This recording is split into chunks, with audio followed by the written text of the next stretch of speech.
In 2016, as the election approached, I prepared. I had watched the debates, watched one candidate loom over another while he stumbled around for the depth of clarity and understandings about the issue that she had. I had learned about the background and experience of both candidates and was confident that one candidate was obviously prepared for the job and the other was a joke. I even had my woman card in my wallet, a fundraising joke from my preferred candidate, generated from an attempt at an insult of the opposing candidate. Supposedly, all I had to do was whip it out, the woman card, that is, and I would get my way in every aspect. Just wave it at people.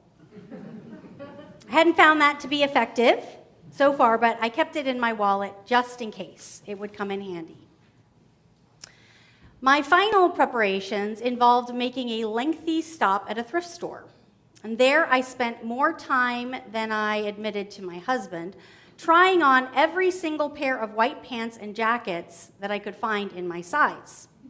I was determined to wear a white pantsuit on Election Day, in honor of the suffragists' long-ago battle wear and in celebration of our first elected female president. Election Day came. As a good Washingtonian, I had already cast my ballot in our secure mail-in ballot system. And so all there was to do was to wait ebulliently for the celebration. Leif and I wanted our young kids to experience this historic event, so we made plans for him to drive an hour into the city at rush hour so that we could all attend the watch party at the Sheraton. My small contributions to the campaign for my woman card, my first ever to a candidate, had probably earned us this invite.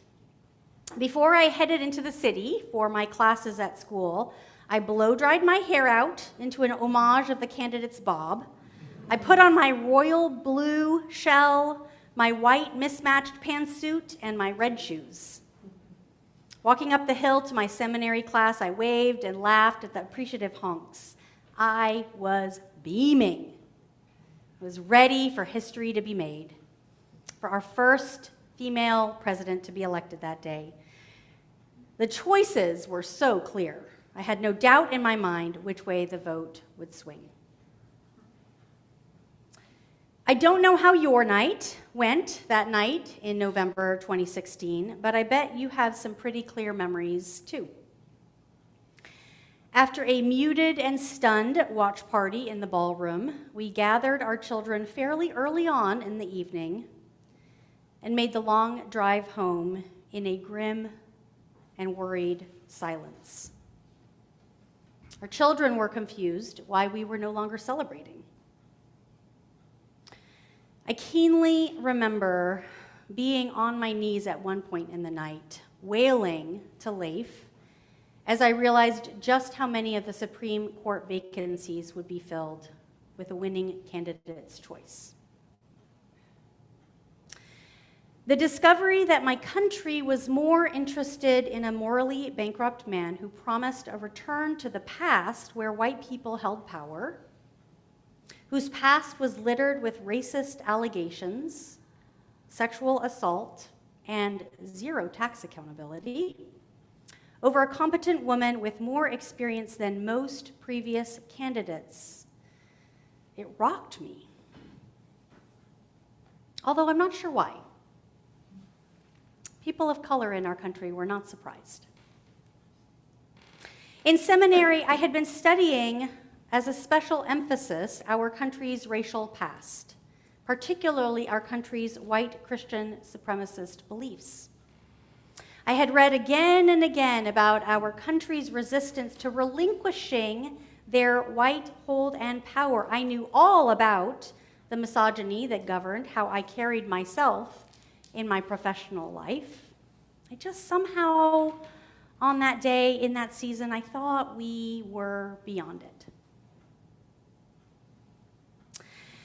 Thus says the Lord,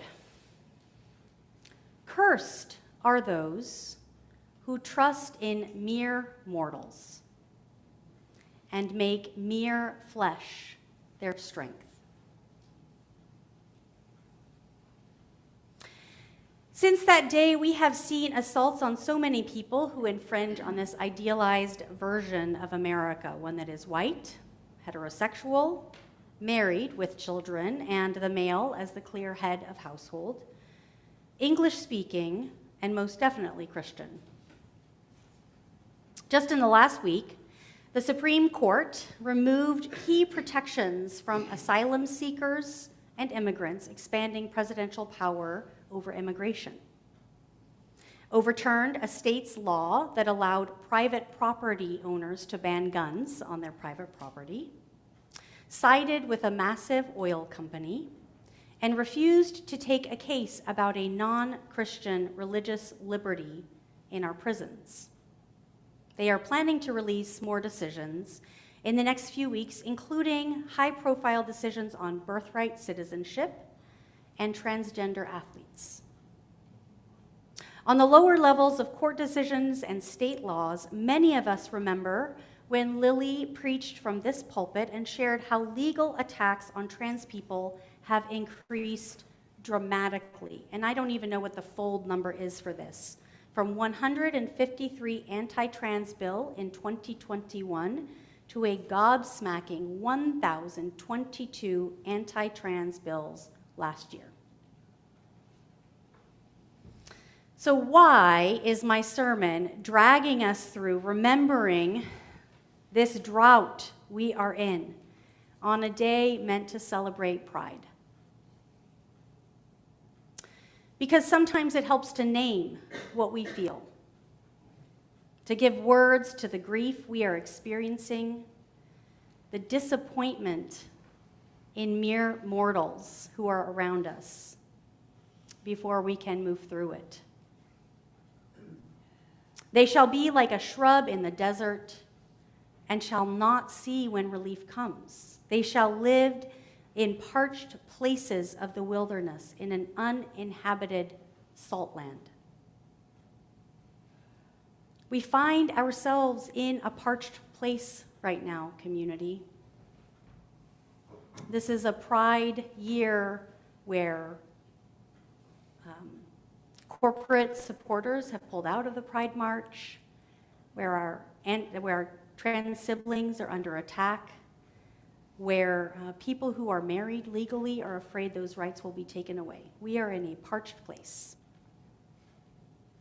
We have trusted mere mortals. We have placed our hope in mere flesh and our expectations upon the strength of others, and we have been disappointed.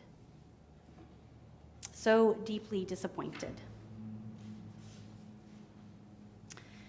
Jeremiah knows this disappointment, this crushing grief when those in whom we placed our faith let us down. The leaders of his people were leading them astray from the covenant with God, abandoning the marginalized in their midst in exchange for more power, more glory, more wealth for themselves and each other.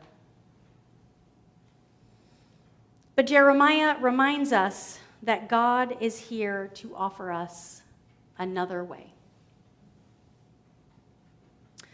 Blessed are those who trust in the Lord, Jeremiah says, and then, in case we missed it, repeats, whose trust is in the Lord. What does it mean to trust in the Lord? What are we being asked to do when we say that?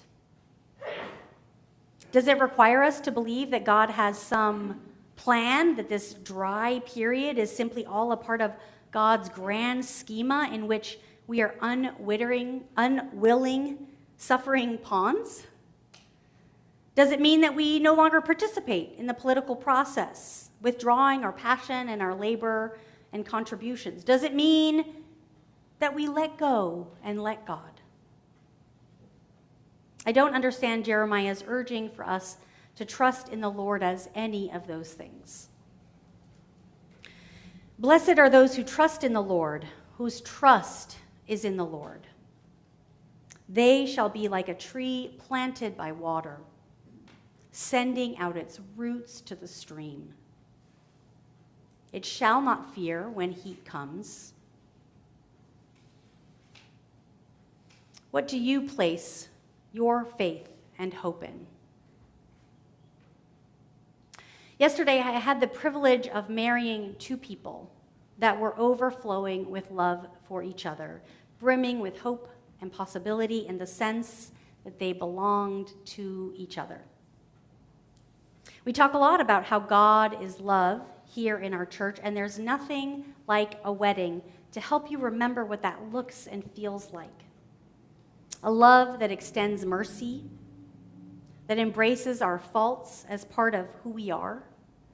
A love that is so expansive that it overflows and touches all those around it with its goodness. You can feel that abundant, overflowing love when you are also in the middle of a pride celebration, walking amidst the leather and the feathers and sensible shoes and glitter and bright, beaming faces that shine from everywhere in the crowd. God's love overflowing, joy spilling out, shimmying hips and tight hugs, and the unmasked freedom of people being who God made them to be. You can feel that love when you're in our congregation, as we pass the peace to each other, as we check in about how so-and-so is doing and pray for such and such, and bring our abundance from our fruit trees to share and refill the pantry for our neighbors and find a way to connect with the person with whom we had some tension last time we worked together. God's love, filling in the cracks between us, knitting us together in the ways we are different, stretching between us when the differences are too far to knit. You can feel that love sometimes when you sit in silence, anchored down in meditation or prayer, inviting the love of Christ to fill your breath and nourish your bones, and settling into a peace that passes all understanding. I invite you to take a moment now to silently consider where you experience trust in the Lord, where you feel in your bones peace that passes understanding, and love and goodness that spills over, that keeps your leaves green and tree-bearing fruit in times of drought.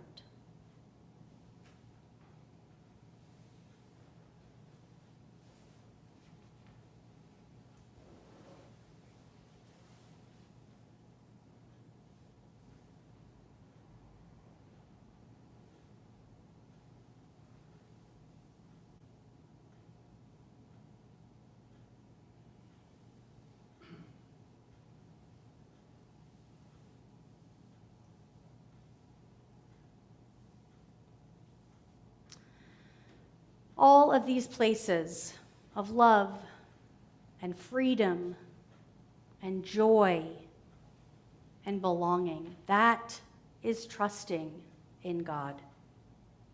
That is placing our trust in the Lord, of orienting our lives toward living water of God's goodness, of God who is love. What do you place your faith and hope in? The midterm elections? That politicians will make the right choices?